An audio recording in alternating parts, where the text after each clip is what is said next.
I went on a walk to search for an old friend. She's been missing for some time. I took a familiar route, but did not recognize the streets. Some of the same cracks still exist in the sidewalk. Others have been fixed, covered. The brick buildings, covered with the color of working class dreams and filled with strong families, have been broken, demolished for cold shaped condos meant for modern living. The friendly faces I grew up with have turned to cold, blank ghosts as they pass me by. Crowds of families once decorated Milwaukee Avenue on busy weekends to shop have been replaced by transplants drunkenly bar hopping. I see them walking with their designer shoes and clothes or Ray-Ban sunglasses, their nice purses, and they're going to brunch or taking a stroll down to the farmer's market while working families are struggling to get medicines, to put food on the table, to get their child to and from school safely. It's a nightmare for a person who for all their life has been here, find themselves uprooted and put in a place unknown. I feel lost in my own community. The sun has set on the neighborhood grocery store. The mega mall was my teenage playground where I would buy from Asian and Latino vendors. Now, a corporation has took its place with the help of those that beg for our votes. For political clout, they sold our hopes. They had the power to save the people they represent, but the city officials chose to sell out instead.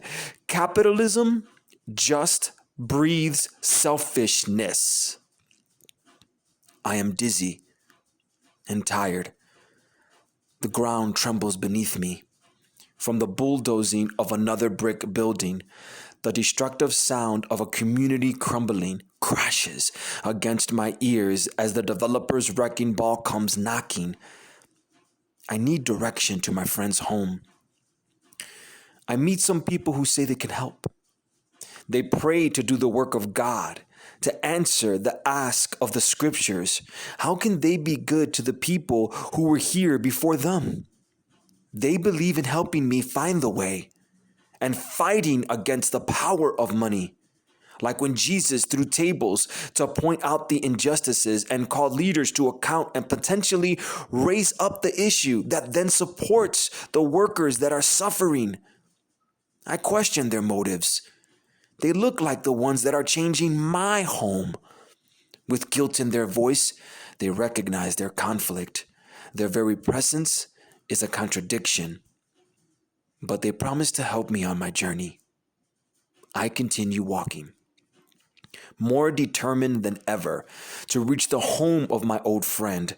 I am not alone on this walk. I know there are others who are walking too. They are searching for ways to stay on their street.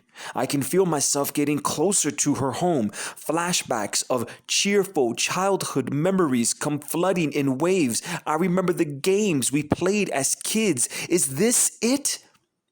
The address is the same, but the house is not. A memory of her quinceañera rushes to my mind. The turquoise walls that were painted to match her dress that have been painted white. I started to cry. How could this be?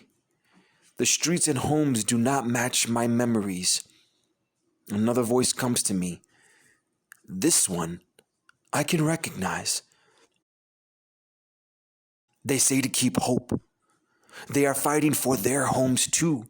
Like doctors and nurses in the emergency rooms, they are on the forefront of triaging the community need of the foreclosure crisis. The organizers, the everyday leaders, the parents and teachers, carpenters and teenagers, artists and church members together. We march down our streets for everyone to see that our memories will not be forgotten, that all of our voices will be heard across the city for all communities fighting for their right to stay today and always.